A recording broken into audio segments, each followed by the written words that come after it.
Okay so आज हम उसके लोग को और पढ़ना था। बढ़ा लेते जो एक्स्ट्रा बिल्कुल था बिल्कुल। उसमें। तो वैल्यू ऑफ सप्लाई हम लोग ने नोट्स में तो कवर कर लिया था। और हमें इसमें आगे देखना था value of supply.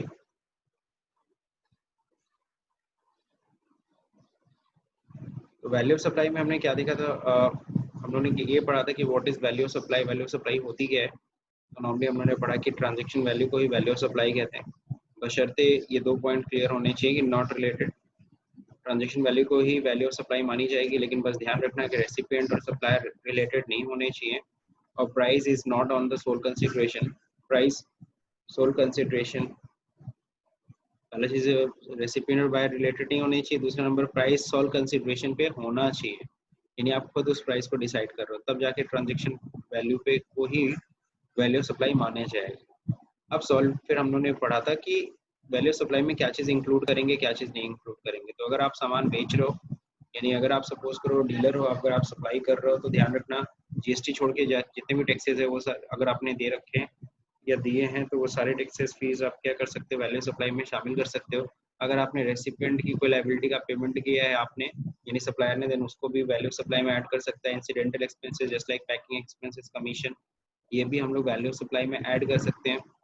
Next, interest late fees penalty अगर हमने दे रखा है किसके लिए, अगर डिलेड पेमेंट से रिलेटेड है, यानी कि हमने जो सप्लाई की है अगर उसका डिले पेमेंट आ रहा है तो हम उस पर इंटरेस्ट चार्ज कर रहे हैं, तो इंटरेस्ट की वैल्यू या लेट फाइन की वैल्यू भी वैल्यू ऑफ सप्लाई में शामिल होगी। ठीक है। नेक्स्ट है आपका subsidies directly linked to the price excluding subsidies to the provided by the central government. अगर कोई सब्सिडी मिल रही है तो भी आपके वैल्यू सप्लाई में शामिल रहेगी, लेकिन बस ध्यान रखिएगा अगर कोई सब्सिडी गवर्नमेंट से मिलता है तो हम उसको वैल्यू सप्लाई में शामिल नहीं करते। Next, discount. अब सवाल उठता है, अभी तक तो हमने बात किया क्या ऐड हो सकता है, फिर क्या लेस होगा। तो इसमें हम लोगों ने पढ़ लिया था कि डिस्काउंट लेस होगा, लेकिन हाँ, डिस्काउंट की वैल्यू कब तय कर ली गई हो, बिफोर और at the time of supply. तो ऐसे में आप डिस्काउंट दिखा सकते हो। सप्लाई करने के बाद हम डिस्काउंट नहीं दिखा सकते हैं। सप्लाई करने के बाद अगर आप डिस्काउंट दिखाओगे तो उस केस में साफ साफ कहा है कि सप्लाई देने के बाद अगर डिस्काउंट देते हो तो वो डिस्काउंट, पहली चीज़ तो एग्रीमेंट, टर्म्स ऑफ एग्रीमेंट में पहले से मेंशन होना चाहिए, तभी आप वो डिस्काउंट बाद में दे सकते हो, अलाउड भी होगा। और जो भी आईटीसी सामने वाले ने क्लेम किया उसको वो रिवर्स करेगा। भाई हम तो बेच रहे हैं, सामने वाला खरीद रहा है, अगर उसने आईटीसी उसने ले लिया है तो जितने का भी क्या हो रहा है डिस्काउंट दिया जा रहा है उसका वो भी अपना आईटीसी रिवर्स करेगा। जैसे इस पे हम लोग डिस्कस भी किए थे कि मान लो हमने उसको जो भी सामान बेचा था उसके ऊपर जीएसटी करीबन 10,000 थी, तो 10,000 की उसने आईटीसी क्लेम कर ली थी, लेकिन फिर जब बाद में मैंने उसको डिस्काउंट दिया तो उसका करीबन जो टैक्स की वैल्यू है, टैक्स 1,000 कम होना चाहिए। उसने तो आईटीसी कितना एंजॉय कर लिया, 10,000, लेकिन जब हमने उसको डिस्काउंट दिया तो उसका बेसिकली आईटीसी की वैल्यू 9,000 होनी चाहिए। तो जो 10,000 की आईटीसी क्लेम कर लिया उसमें से 1,000 रुपये वो रिवर्स करे, ये वापस गवर्नमेंट को दे दे। That's it. बाकी ये सब एग्जांपल हम लोग ने स्टडी कर लिया था। अब हम लोग को ये पढ़ना था कि ये तो हम लोग ने बहुत सिंपल लैंग्वेज में पढ़ लिया था, एग्जांपल भी हम लोग ने स्टडी किया था लास्ट वीडियो में। आज हम लोग को कुछ और भी केसेस देखने हैं जो कि हमारे इस बुक में नहीं है, तो मैं दूसरे नोट्स से कवर करूंगा कि value of supply of goods उस केस में क्या होती है, बोथ, जब क्या हो, both between the distinct and related person. अगर रिलेटेड पर्सन के बीच में अगर कोई सप्लाई होती है तो उस केस में वैल्यू ऑफ सप्लाई कैसे निकाली जाती है। तो वैल्यू ऑफ सप्लाई गुड्स और सर्विसेज और both between distinct person and related person case में हम लोग डिस्कस करने वाले हैं, other than through an agent. तो यहाँ देखो साफ साफ दे रखा है, the value of supply of goods and services और both between the distinct and person as specified subsection 4 and subsection 5 of section 25। Sir बोलो बोलो। सर स्क्रीन नहीं दिख रहा है। स्क्रीन नहीं दिख रहा है, अब दिख रहा है? नहीं अभी भी नहीं दिख रहा। दिख तो रहा है सर। सर दिख रहा है, स्क्रीन नहीं दिख रहा। स्क्रीन ही दिख रहा है। बाकी लोग को स्क्रीन दिख रहा है कि नहीं? वैल्यू ऑफ सप्लाई दिख रहा है सर। सर मुझे ही आपको दिख रहा है सर, बस उसी को नहीं दिख रहा है। थोड़ा सा वो कनेक्टिविटी का थोड़ा इशू होगा, ठीक है। अब आ गया। आ ठीक गया है ना? इसलिए बोलते हैं गांव में मत रहा करो तुम, ठीक है। अरे हम लेकिन भी तुमको में गांव में ही रहना है। का मतलब शट अप, पढ़ाई करो। चलिए अच्छा ठीक है, देखिए यहाँ पे दे रखा है कि वैल्यू ऑफ सप्लाई जो है of goods and services both between distinct person अगर होता है, डिस्टिंक्ट पर्सन सब लोग को पता है, टाटा कंपनी की दोनों है, Tata Motors and Tata steel. तो ये दोनों क्या हो गए, ये हेलो सर। Distinct person. हाँ बोलिए भाई। सर रिकॉर्डिंग नहीं ऑन है।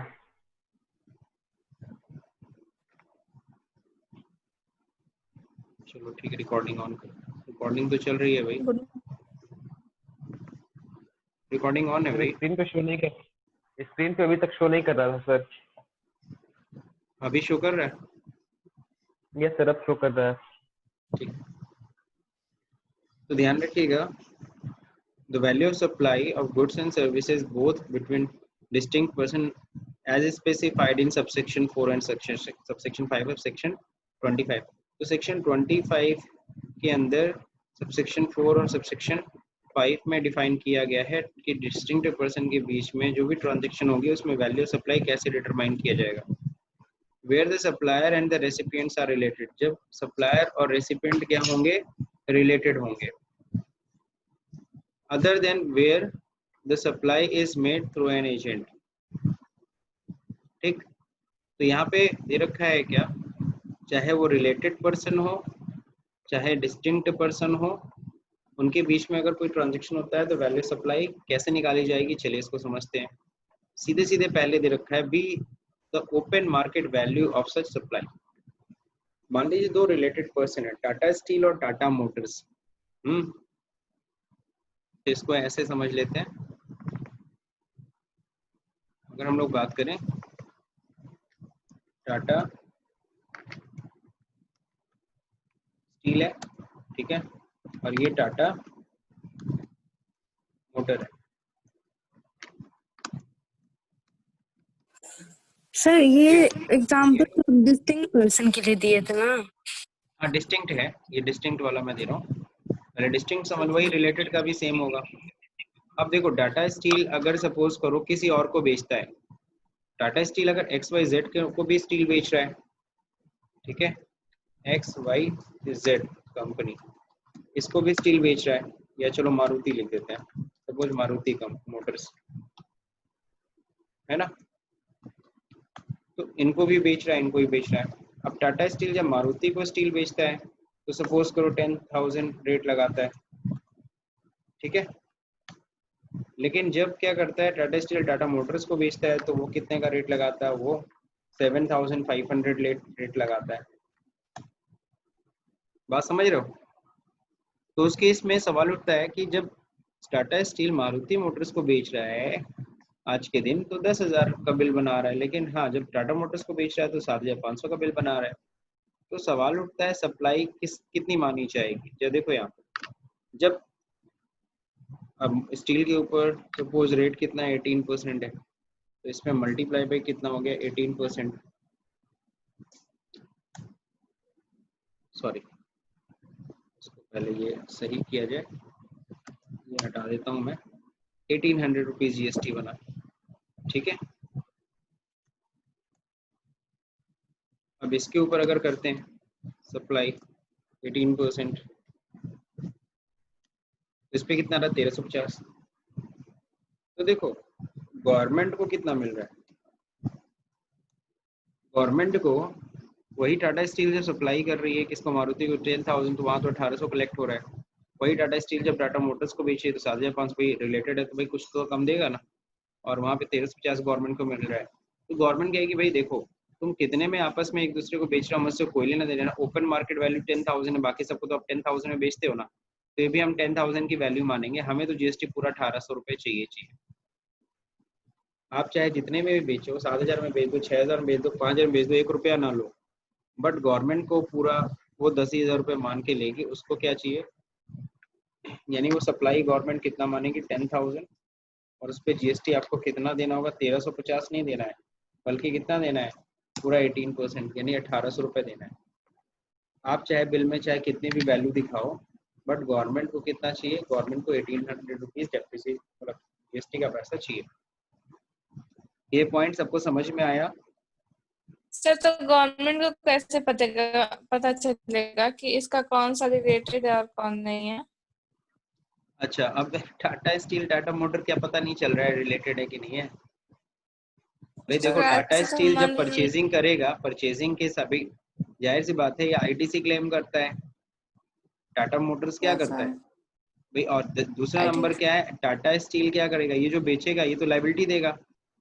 ये जो देखो, ये टैक्स यस लायबिलिटी कितना जमा कर रहा है, टैक्स लायबिलिटी जरा समझना। इस केस में ये जमा करेगा 1350 रुपए, इस केस में जमा करेगा 1800 रुपए, ऐसे ही कर रहा है। तो ये तो चालाकी कर रहा है ना। टाटा स्टील क्या कर रहा है? यस चालाकी कर रहा है, 3150 रुपए जमा कर रहा है, जबकि इसको जमा कितना करना चाहिए? 3600 रुपए। तो गवर्नमेंट देखेगा सप्लाई किसको किया है। जब हम लोग रिटर्न फाइल करते हैं ना, सब कुछ डिजिटलाइजेशन है, तो आसानी से पकड़ में आ जाता है।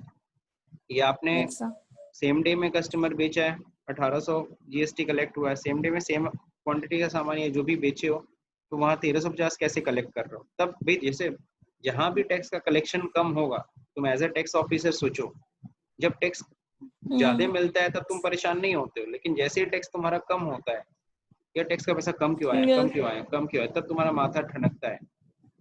तब तुम वहाँ जांच करते हैं, क्यों कम, क्यों यहाँ, क्यों टैक्स का पैसा क्यों कम आया है, क्यों ये 7500 में बेच रहा है। तब पता है, अच्छा टाटा मोटर्स को बेचा है, यानी इन्हीं की क्या डिस्टिंक्ट पर्सन है ये लोग तो। अरे अब चाहे वो 7500 में बेचे बिल बनाए, चाहे 4000 बिल बनाए, ये दोनों आपस में रिलेटेड हैं। जब आपस में ये दोनों रिलेटेड हो जाते हैं तो ट्रांजैक्शन वैल्यू को वैल्यू ऑफ सप्लाई नहीं माना जाएगा। तो ट्रांजैक्शन वैल्यू तो 7500 है, तो 7500 को वैल्यू ऑफ सप्लाई मानेंगे ही नहीं। बोला क्या है, फेयर मार्केट वैल्यू देख लो। तो उस समय मार्केट वैल्यू स्टील की कितनी चल रही है? 10,000। तो 10,000 पे जीएसटी गवर्नमेंट को कलेक्ट करना है। फेयर मार्केट वैल्यू समझते हो ना? यस सर ठीक है ना? सॉरी, फेयर नहीं, यहाँ पे ओपन मार्केट वैल्यू दे रखा है, जो इस समय स्टील का मार्केट में प्राइस चल रहा है। ठीक है, अब कह रहा है if the open market value is not available. Sir मान लीजिए ओपन मार्केट, हालांकि देखो मैक्सिमम चीजों की ओपन मार्केट वैल्यू पता होती है तुम्हें कि ओपन मार्केट वैल्यू है क्या। तुम एक मोबाइल फोन भी खरीदने जाते हो ना, उसकी भी तुम्हें ओपन मार्केट वैल्यू पता रहती है। ठीक है, बाकी कहीं डिस्काउंट मिल जाता है और कहीं दबा दिए तो प्राइस और कम हो गया, लेकिन मार्केट वैल्यू तो उसकी पता है, इतनी तो है ही है कि नहीं है? एमआरपी लिखी होती है ना, ओपन मार्केट वैल्यू वही एमआरपी ही है। If the open market value is not available, तब क्या होगा सर? तब कैसे वैल्यू ऑफ सप्लाई डिटरमाइन करेंगे आप?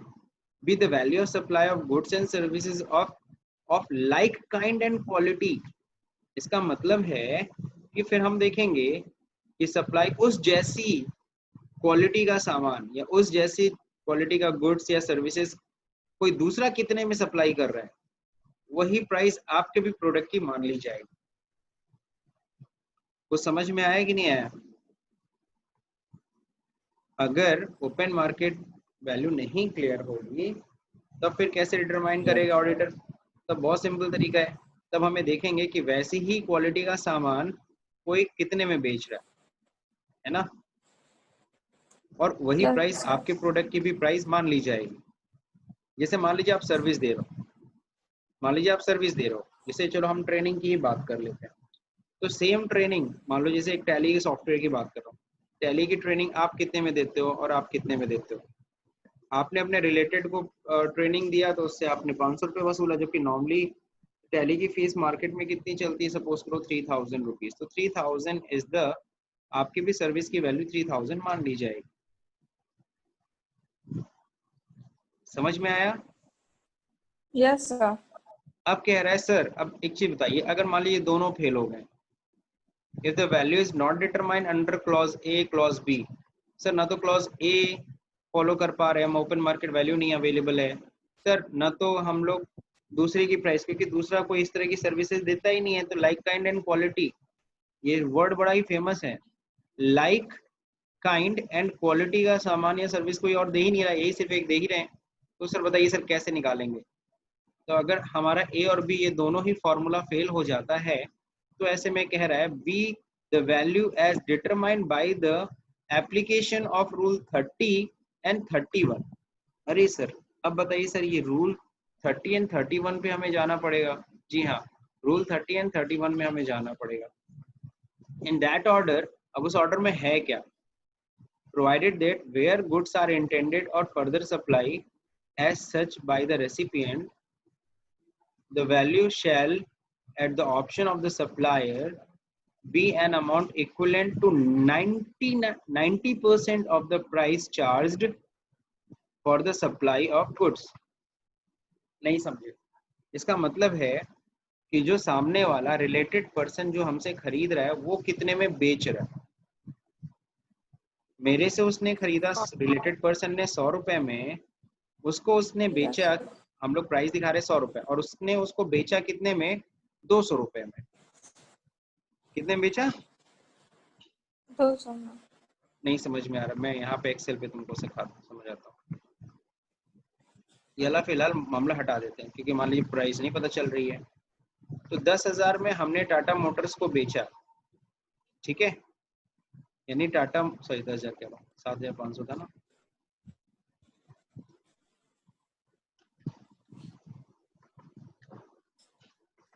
टाटा स्टील, टाटा मोटर्स ने बाई किया कितने में? 10,000 में, सॉरी 7,500 में, ठीक है। उस पे जीएसटी 18% ऐसे बन रहा है। अब इसको ये सेल कर रहा है, सेल कितने में कर रहा है? या देखिएगा, सेल ये कर रहा है करीबन 15,000 में, ठीक है, और उस पे जीएसटी भी काट रहा है, जिसको भी बेच रहा है 18% सपोज। तो यहाँ पे क्या देखा जाएगा, जितने में भी सेल किया, ठीक है ना। अब इसकी बाई प्राइस, चूंकि ये दोनों आपस में रिलेटेड है, इसलिए ये 7,500 की प्राइस नहीं मानी जाएगी। क्या मानी जाएगी? जितने में वो सेल कर रहा उसका 90%, यानी 13,500 रुपए टाटा मोटर्स के लिए, यानी कि टाटा स्टील ने इसको सप्लाई कितने की मानी जाएगी? 13,500, और उस पे जीएसटी कितना बनेगा?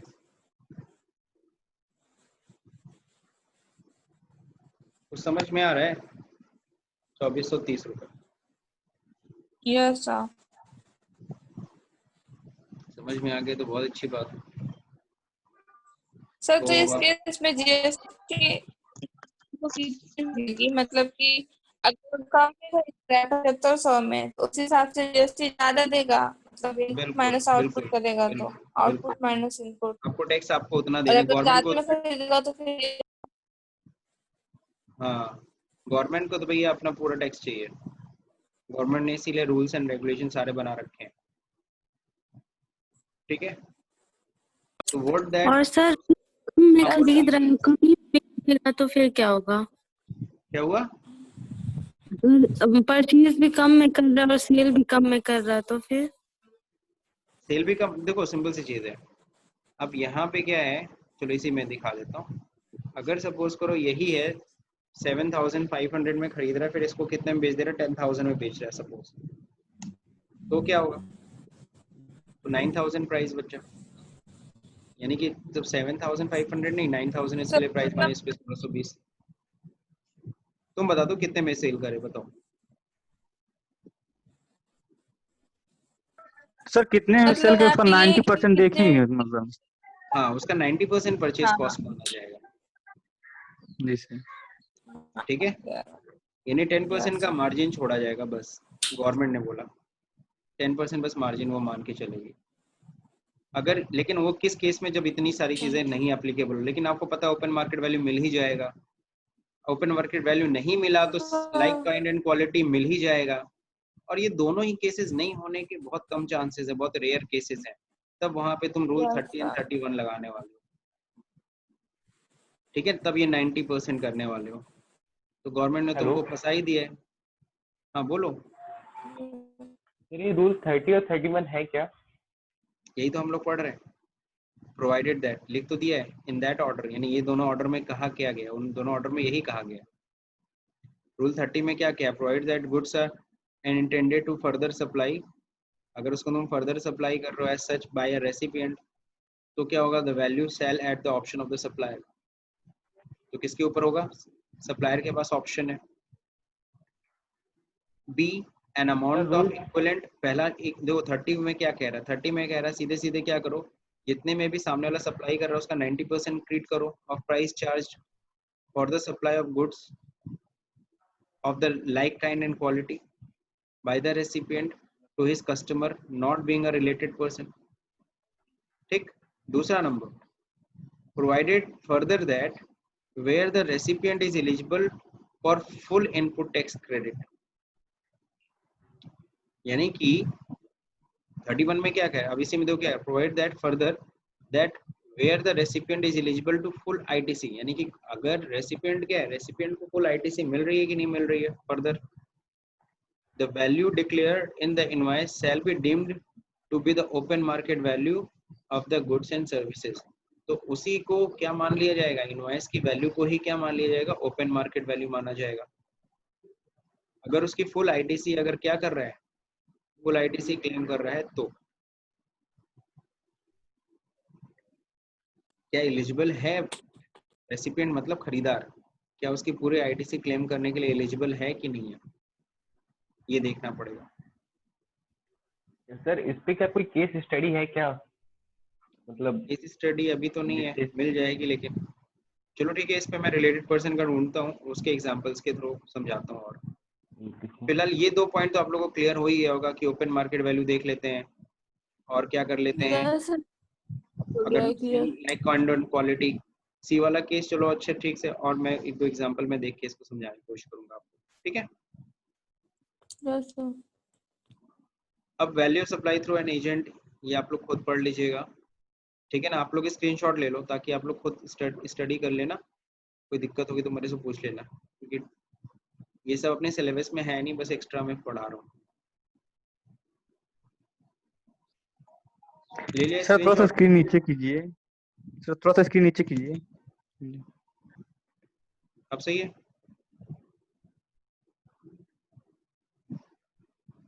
हो गया सर। चलिए ठीक है।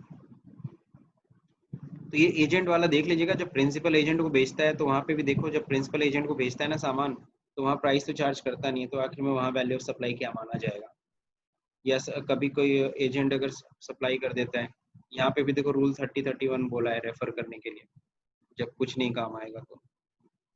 Value of supply of goods and services both based on cost, ठीक है ना, कब माना जाता है, यहाँ पे दे रखा है where the value of supply of goods and services both is not determined by any of the preceding rule of this chapter, the value of supply be 110%।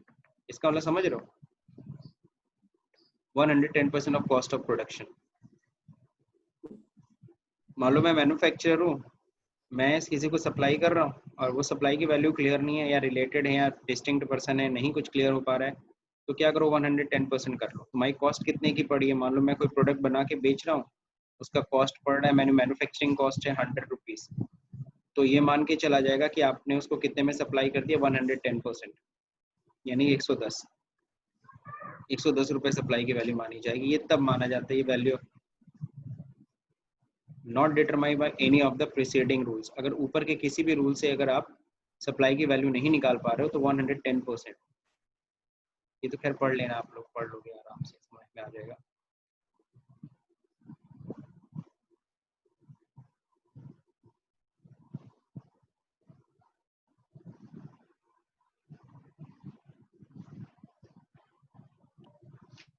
Sir वो मैन्युफैक्चर वैल्यू का 110% होगा।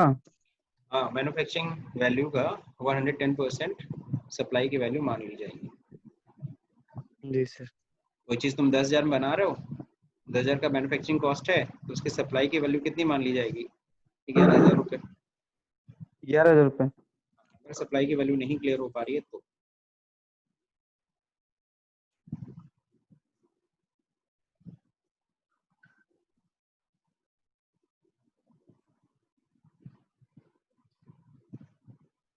ये जो है ना, determine value of supply in respect of certain supply,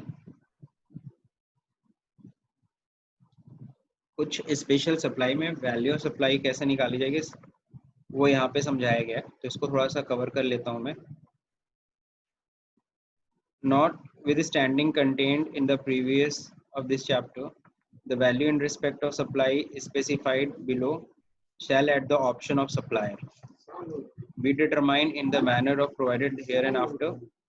दे रखा है the value of supply of services in relation to the purchase and sale of foreign currency। सबसे पहला केस इन्होंने समझाया है। सबसे पहला केस क्या समझाया है? Value of supply of services in relation to the purchase और सेल ऑफ फॉरेन करेंसी। समझते हो foreign currency?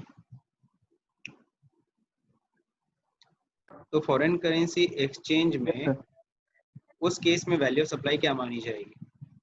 Including money changing या फिर shall be determined by the supply and services. तो उस केस में होगा क्या? तो यहाँ समझाया जा रहा है for a currency when exchange from और टू इंडियन रुपीज, है ना, चाहे इंडियन करेंसी से किसी और करेंसी में ले जा रहा हो या किसी और करेंसी से इंडियन करेंसी में लेके आ रहे हो, the value shall be equal to the difference between the buying and selling rate. तो बाइंग एंड सेलिंग रेट के बीच का जो डिफरेंस होगा ना, वो सप्लाई की वैल्यू होगी। ये नहीं कि मान लो मैंने क्या किया, 1 लाख रुपए को मैंने डॉलर में कन्वर्ट किया, तो 1 लाख रुपए को सप्लाई की वैल्यू नहीं मानी जाएगी।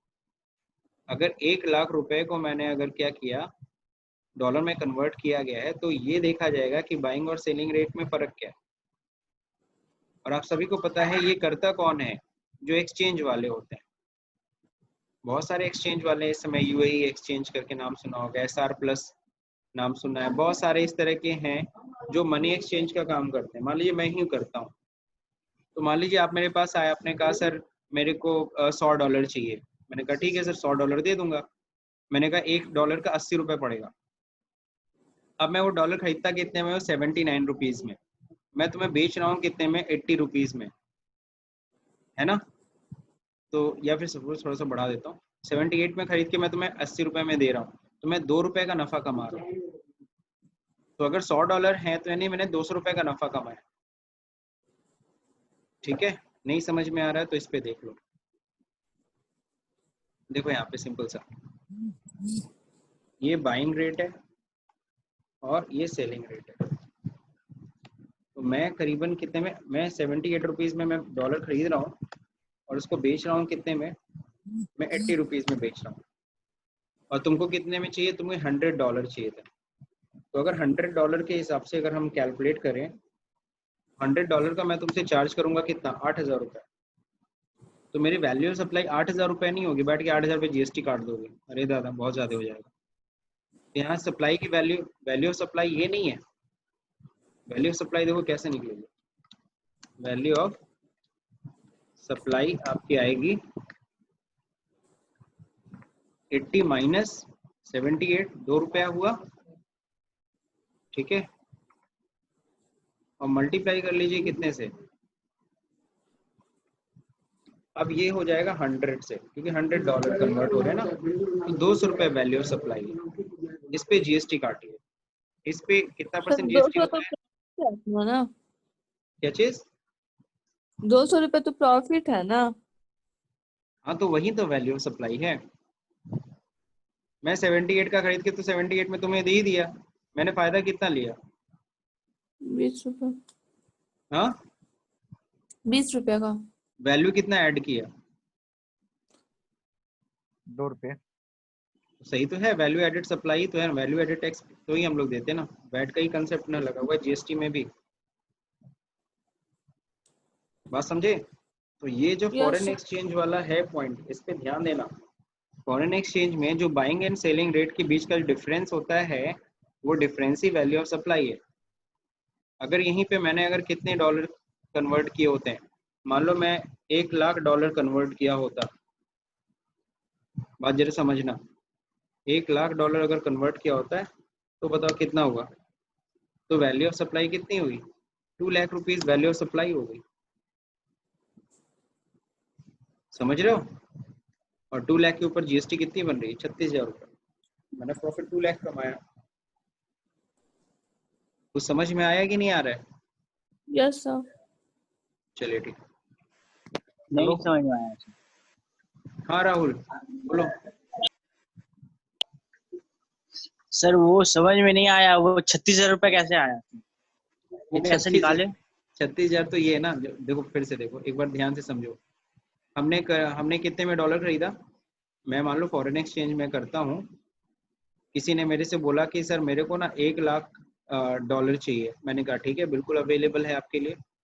मैंने 78 में खरीदा, बड़ी क्वांटिटी है तो मैं थोड़ा सस्ते में थोड़ा बेचूं।